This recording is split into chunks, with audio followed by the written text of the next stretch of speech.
We're going to start this morning in the West, where raging wildfires in California, Oregon, and Washington state are burning out of control at this hour. At least 35 people have died.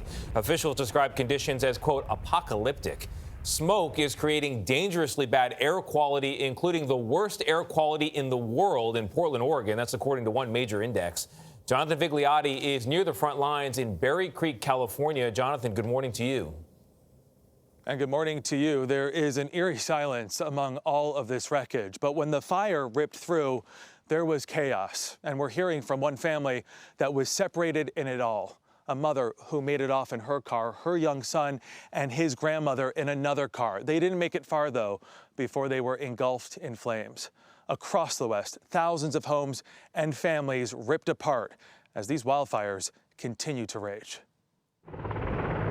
As families assess the damage from violent wildfires, flames continue to threaten more communities.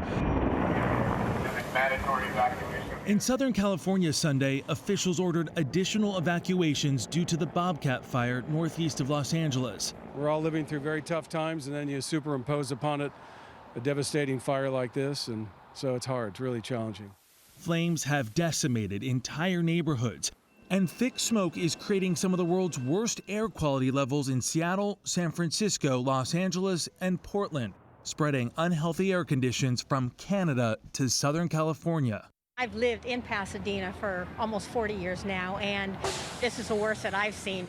In Oregon, more than 1 million acres have burned in a week, killing at least 10 people, including Peggy Masso and her 13-year-old grandson, Wyatt Tofty.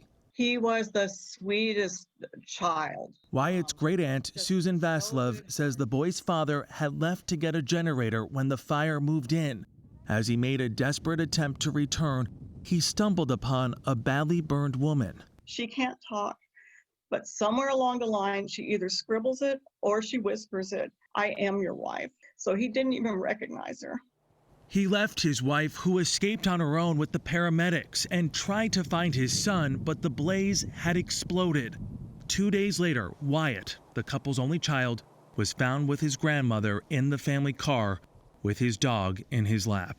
It just shows how much heart he has. I think he's a hero trying to save him. And I think it does bring the family some comfort to know that he was really focused on trying to save his grandmother.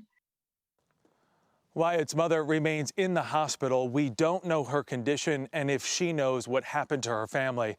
Scientists say there is no doubt climate change is fueling these mega blazes.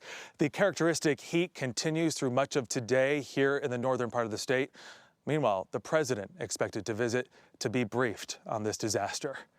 Anthony? Just a gut-wrenching and heartbreaking story, Jonathan. Thank you.